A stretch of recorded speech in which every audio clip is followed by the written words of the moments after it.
ana kidung rumakseng wengi teguh ayu luputa ing lara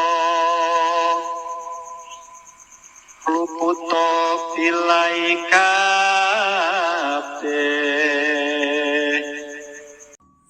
Assalamualaikum warahmatullahi wabarakatuh. Salam sehat selalu teman-teman dan selamat datang di channel Kisah Mistis kita. Satu buah pengalaman mistis yang diceritakan oleh Pak Narto di Semarang Barat, di mana di tahun 2007 sampai dengan tahun 2009 beliau banyak mengalami kejadian-kejadian mistis dan horor. Dan waktu itu beliau mengalami sebuah peningkatan ekonomi yang cukup drastis, di mana usaha mebeler beliau yang dijalani juga mengalami perkembangan dengan banyaknya order atau pekerjaan yang dia kerjakan sangat banyak dan dengan nilai yang besar. Sampai pada di tahun 2009 beliau mengalami sebuah kebangkrutan dengan rentang waktu yang sangat singkat. Di tahun 2006, Pak Narto di PHK dari sebuah perusahaan kayu yang selama 10 tahun ini beliau jalani karena perusahaan mengalami pilot, sehingga perusahaan merumahkan hampir semua karyawan. Waktu itu Pak Narto menjabat sebagai seorang quality control yang bertanggung jawab memeriksa hasil produk perusahaan yang berupa furniture yang nantinya akan dikirim ke luar negeri atau diekspor. Dari hasil pesangon yang Pak Narto peroleh, Pak Narto akhirnya membuat sebuah usaha kecil-kecilan yang waktu itu menyewa sebuah lahan dan sebuah bangunan yang dijadikan sebagai rumah produksi untuk pembuatan mebel-mebel atau furniture yang merupakan basic skill dari Pak Narto ini. 3 bulan berjalan, usaha Pak Narto boleh dikatakan stagnan, bahkan cenderung merugi karena sedikitnya order yang masuk dan hasilnya tidak bisa menutupi biaya operasional, termasuk juga untuk menggaji karyawan 2 orang waktu itu yang sudah direkrut. Perjalanan 3 bulan itu dirasakan Pak Narto cukup berat untuk memulai sebuah usaha, dan beliau hampir saja berpikir untuk beralih usaha yang lain yang menurut beliau bisa berkembang. Sampai pada satu saat Pak Narto menerima tamu seorang teman waktu dia masih sekolah yang memesan untuk dibuatkan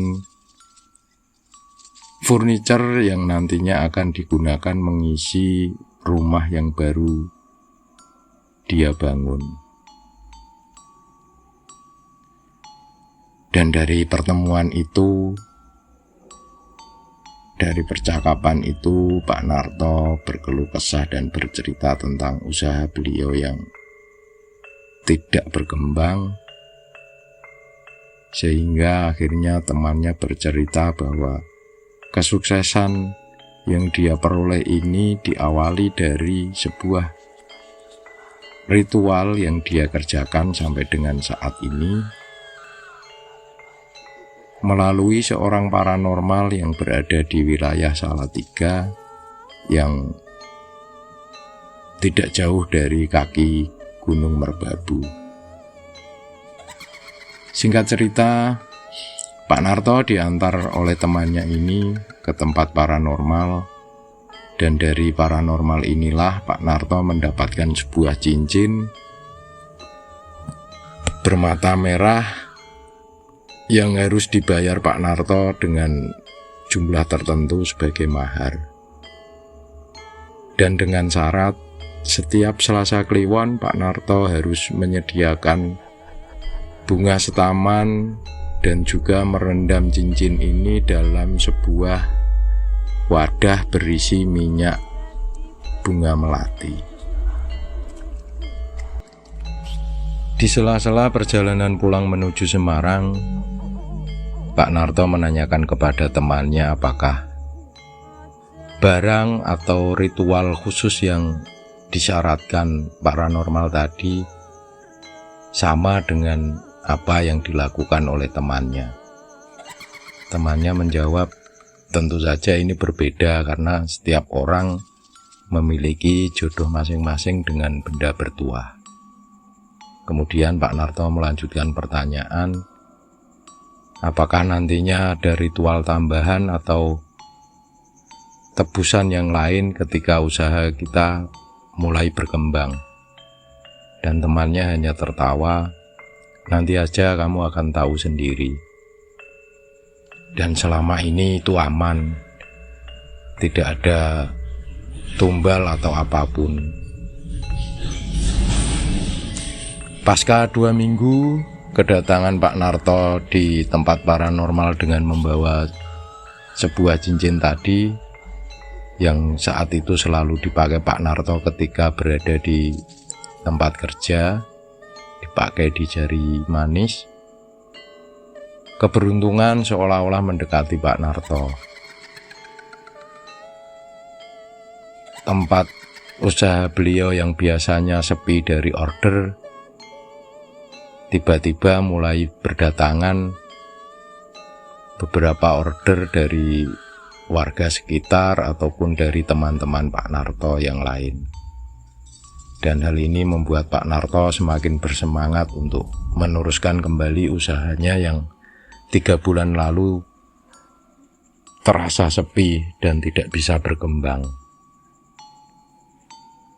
Sampai akhirnya di hari Selasa Kliwon, seperti yang disyaratkan, Pak Narto menyiapkan 1 buah wadah kecil yang dituangi dengan minyak bunga melati dan menaburinya dengan bunga setaman, merendam cincin yang biasanya beliau pakai dari sang paranormal. Saat beliau ingin mencelupkan cincin itu ke dalam wadah berisi minyak tadi, beliau merasakan merinding di sekujur tubuhnya. Tapi saat itu hanya sebentar dan menurut Pak Narto saat itu wajar karena dia baru merawat sebuah batu pusaka. Hari demi hari, rumah produksi Pak Narto ini bertambah ramai dengan banyaknya lagi pemesan untuk dibuatkan mebeler. Dan sampai pada satu ketika di Selasa Kliwon, karena banyaknya kesibukan, Pak Narto melupakan ritual yang harus memberikan sesaji pada cincin yang dia pakai. Besok harinya terjadi sesuatu dengan anaknya yang tiba-tiba sakit, panas, dan Pak Narto berserta istrinya membawa anaknya ke dokter untuk diperiksa dan diobati. 3 hari selanjutnya panas dari anak ini tidak turun, hingga akhirnya Pak Narto teringat bahwa di Selasa Kliwon tadi kemarin Pak Narto melupakan untuk memberi sesaji untuk cincinnya. Karena kelupaan ini Pak Narto langsung bergegas ke Salatiga kembali menemui paranormal untuk meminta petunjuk bagaimana mengatasi kelupaan yang sudah beliau lakukan di Selasa Kliwon, dan tentang anaknya yang baru sakit. Kemudian dari paranormal memberikan sebuah botol air mineral yang nantinya akan diberikan kepada anaknya Pak Narto yang waktu itu berusia 4 tahun untuk diminum, dengan harapan semoga cepat sembuh. Dan untuk menebus kesalahan Pak Narto atas kelalaian beliau dalam memberikan sesaji, paranormal tadi meminta Pak Narto untuk ke sebuah tempat yang terletak tidak jauh dari rumah paranormal tadi, berada di sebuah bukit yang terdapat sebuah pohon beringin besar dengan di bawahnya banyak sekali tancapan bekas hiu atau pembakaran kemenyan dan juga bunga-bunga kering. Pak Narto diminta untuk bersemadi di situ untuk mendapatkan petunjuk sekaligus untuk meminta maaf atas kelalaiannya merawat cincin mata merah yang sudah dia bawa. Dari situ Pak Narto hanya mendapat bisikan bahwa nanti di Jumat Kliwon Pak Narto diminta untuk memberikan sesaji lagi dengan tambahan 1 buah gelas kopi pahit dan memberikan tambahan berupa 1 buah ayam panggang untuk dijadikan sesaji, dan harus ditempatkan di ruang tengah di rumah Pak Narto. Setelah itu Pak Narto kembali ke rumah paranormal tadi, menceritakan apa yang beliau dapat, dan akhirnya Pak Narto pulang kembali ke rumah di Semarang. Sesampainya di rumah, dengan membawa botol yang berisi air minum,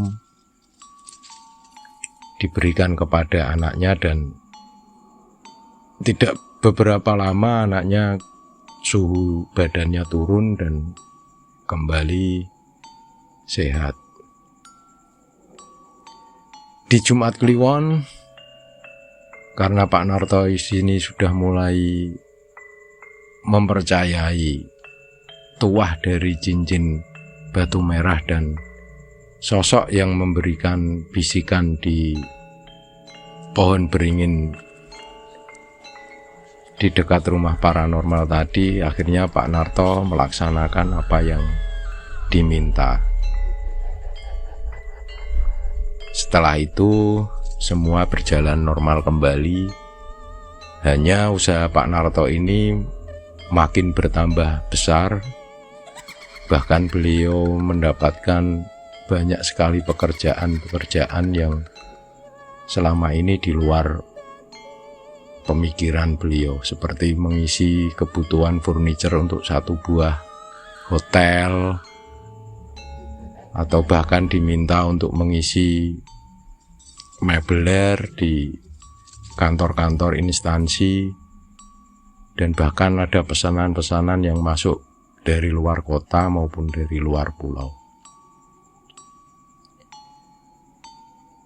Setiap Selasa Kliwon tidak lupa, karena belajar dari kelalaiannya beliau, akhirnya prosesi ritual perawatan batu mustika tadi tidak pernah dilupakan oleh Pak Narto lagi.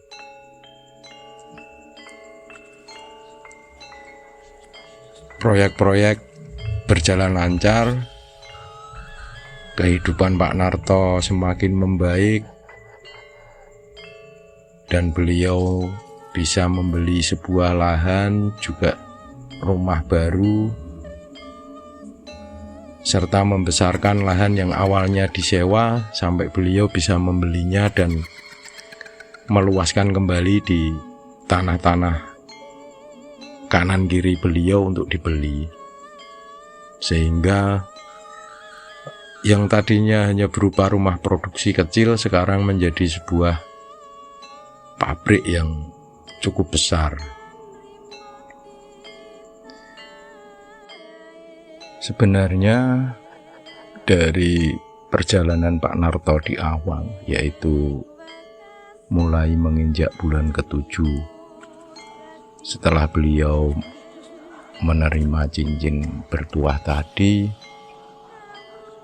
beliau setiap bulan juga sering menyempatkan untuk datang ke tempat paranormal tadi yang ada di kaki Gunung Merbabu untuk melakukan ritual atau pemberian sesaji di sebuah pohon beringin yang pernah saya ceritakan kondisinya.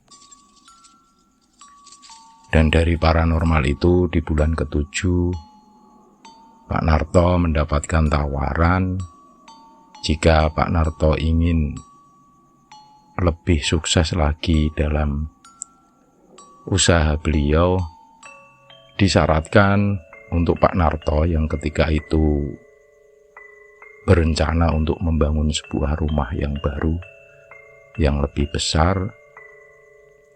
Oleh sang paranormal, beliau diminta untuk membuatkan satu buah kamar khusus yang akan dipakai beliau ketika di Selasa Kliwon memberikan sesaji untuk cincin yang beliau pakai. Dari situ sebenarnya Pak Narto sudah mulai merasa tidak nyaman dengan permintaan sang paranormal tadi yang dirasakan beliau terasa aneh. Untuk apa satu buah kamar ritual yang hanya bisa dipakai saat beliau memberikan sesaji di Selasa Kliwon? Tapi lagi-lagi dengan pemikiran Pak Narto yang waktu itu sudah mulai merasakan nikmatnya sebuah kesuksesan, akhirnya beliau membuat sebuah ruangan yang diperuntukkan untuk melakukan sesaji di Selasa Kliwon.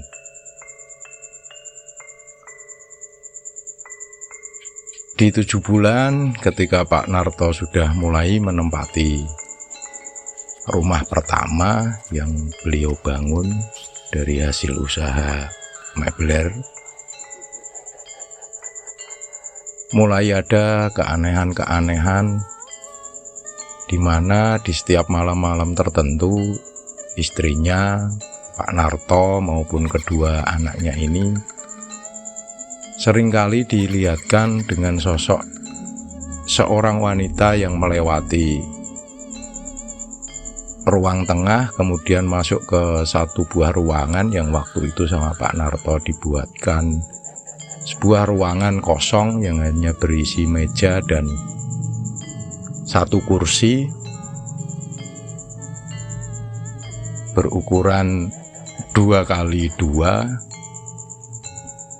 yang letaknya ada di belakang ruang keluarga. Sosok itu setelah dari ruang tengah kemudian masuk ke dalam ruangan. Sosok itu seorang wanita berkebaya hitam dengan pernak-perniknya yang cukup mencolok seperti seorang pengantin, dan dia hanya berjalan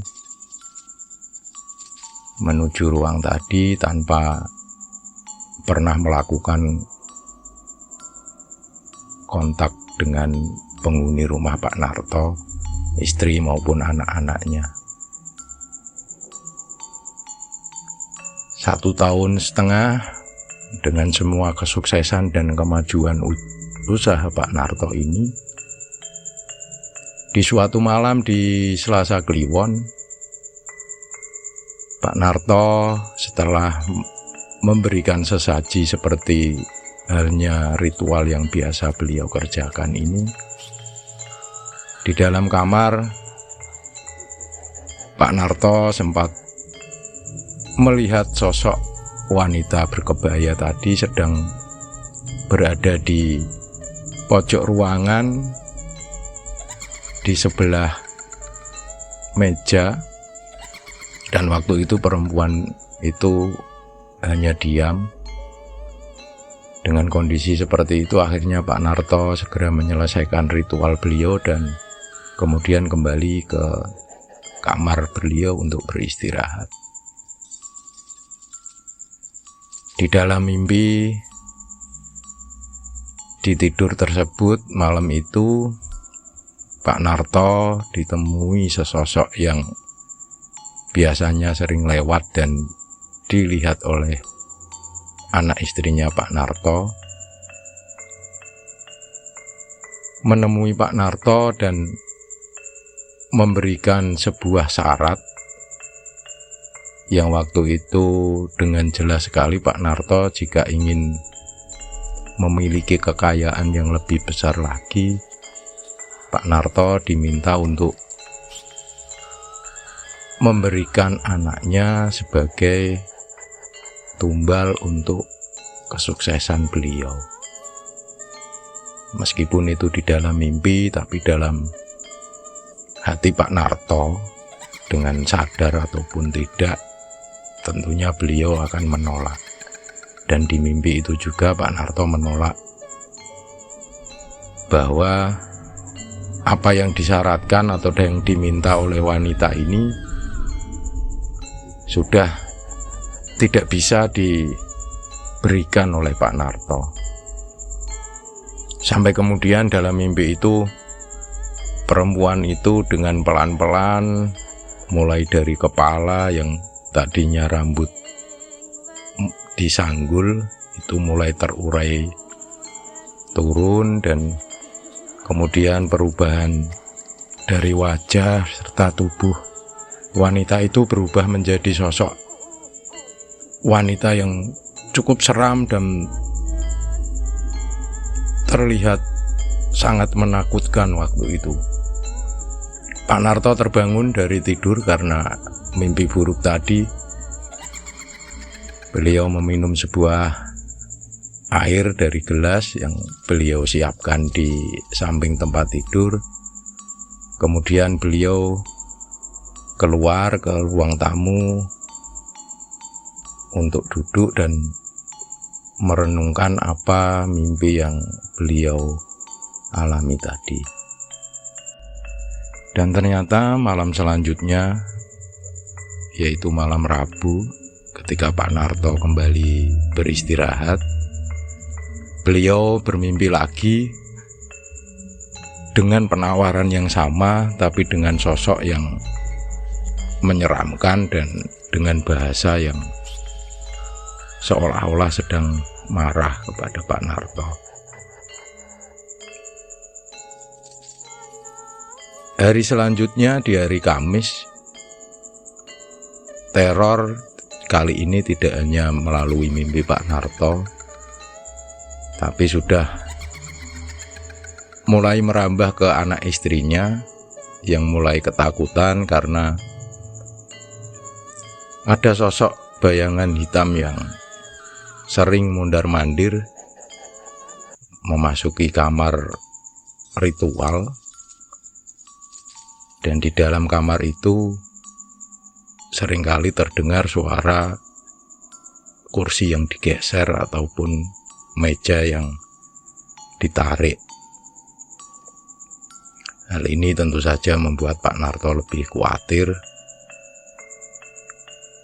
Bahkan teror yang dirasakan oleh keluarga Pak Narto ini tidak hanya malam hari, kadang siang hari pun suara-suara di dalam kamar itu terdengar sangat jelas. Di malam Jumat, ketika Pak Narto tidur, beliau ditemui lagi sosok yang menyeramkan tadi. Kali ini dengan mata merah dan marah, mata melotot, sambil mengucapkan, kowe kudu gelem, kamu harus mau, menyerahkan anaknya untuk dijadikan tumbal. Karena mimpi ini berulang dan semakin naiknya intensitas teror yang dirasakan, di hari Jumat itu juga pagi harinya Pak Narto datang ke paranormal yang ada di Salatiga untuk menceritakan dan meminta saran. Dan sayangnya dari paranormal ini tidak memberikan solusi yang baik menurut Pak Narto, dan terkesan lepas tangan dengan jawaban bahwa apa yang telah dilakukan Pak Narto ini dengan pemberian sesaji dan dengan kesuksesan yang sudah diterima Pak Narto ini sudah menjadi perjanjian Pak Narto dengan sosok penunggu batu yang Pak Narto pakai. Dari sinilah titik balik kesadaran Pak Narto bahwa selama ini Pak Narto sudah masuk ke dalam sebuah perjanjian yang tanpa beliau sadari membawa efek buruk untuk keluarga, bahkan bisa mengancam nyawa keluarganya. Setelah pulang, Pak Narto kembali ke rumah dan beliau menelpon seorang temannya yang selama ini beliau anggap sebagai seorang yang religius, dan menceritakan apa yang beliau alami mulai dari awal sampai dengan akhir, sampai kemudian temannya ini malam harinya akan datang ke tempat Pak Narto untuk bertamu dan bercerita lebih jelas tentang kondisi yang Pak Narto alami.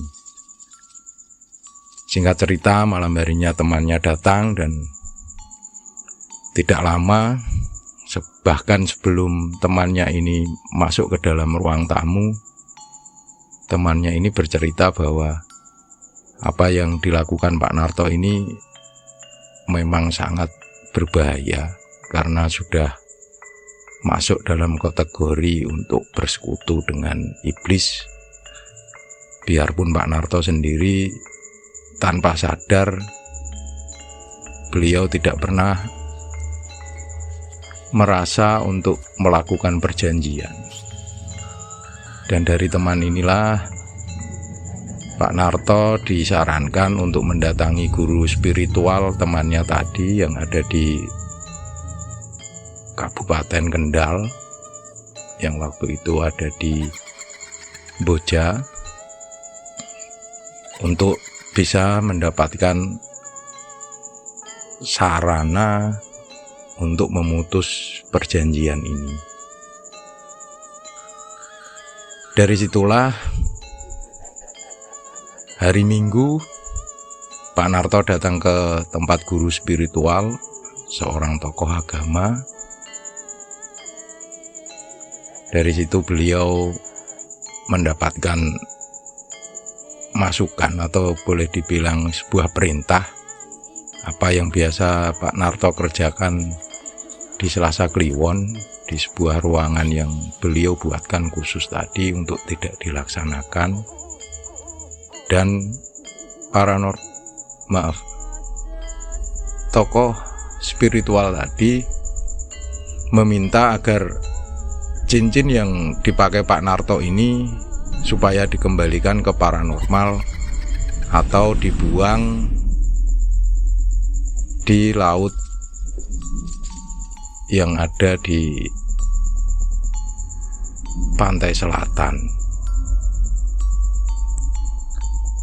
dengan resiko apa yang Pak Narto terima dari mulai kesuksesan usaha dan harta benda yang sudah beliau kumpulkan selama 1,5 tahun ini kemungkinan akan mulai berkurang dan bahkan akan membuat kondisi Pak Narto kembali ke titik nol. Dan penuh keyakinan karena waktu itu Pak Narto juga sudah menyadari efek bahayanya dari ritual yang beliau jalankan. Akhirnya beliau menyetujui apa yang diusulkan oleh seorang spiritual ini. Singkat cerita, di hari berikutnya Pak Narto diantarkan dengan temannya dan tokoh spiritual atau tokoh agama tadi ke sebuah pantai di wilayah Yogyakarta untuk membuang cincin yang selama ini dipakai Pak Narto dalam menjalani usaha beliau. Saat itu sudah selesai dan pulang, sampai kemudian teror di rumah Pak Narto ini sendiri semakin intensitas. Bahkan anaknya pernah bercerita jika sewaktu dia tertidur di malam hari, dia merasa ada sesosok yang berada di sisi kanannya, seolah-olah ingin mencekik leher anaknya. Sampai kemudian Pak Narto dan keluarga, karena untuk kenyamanan dan keamanan, sesuai juga dengan saran yang diberikan oleh tokoh agama tadi, mereka pindah di rumah mertuanya Pak Narto yang waktu itu berada juga tidak jauh dari rumah baru yang Pak Narto tempati. Dan dari situlah awal kejadian proses kebangkrutan Pak Narto sampai akhirnya beliau tidak memiliki apapun. Pabrik tempat beliau memproduksi mebel yang dikerjakan tiba-tiba mengalami sebuah kebakaran hebat karena konsleting listrik, sehingga menyebabkan pabrik sudah tidak bisa lagi dipakai dan semua bahan baku ataupun bahan jadi yang dipakai Pak Narto ini terbakar hangus. Dan dari sini pula lah akhirnya Pak Narto harus menjual properti ataupun tanah yang sudah beliau beli selama ini untuk menutup komplain dari para pelanggan yang memesan mebel dari Pak Narto yang kebanyakan sudah membayar lunas atau memberikan DP dan harus dikembalikan oleh Pak Narto. Proses kebangkrutan Pak Narto ini berjalan sampai akhirnya rumah awal Pak Narto yang dimiliki sebelum beliau menjalani usaha mebel yang beliau usahakan dari hasil keringat sendiri ketika bekerja di perusahaan kayu yang beliau bekerja selama 10 tahun, akhirnya juga ikut terjual, dan waktu itu dijual sampai habis, bahkan hampir tidak tersisa, bahkan sampai beliau harus berutang untuk menutupi semua kerugian dan komplain-komplain customer beliau.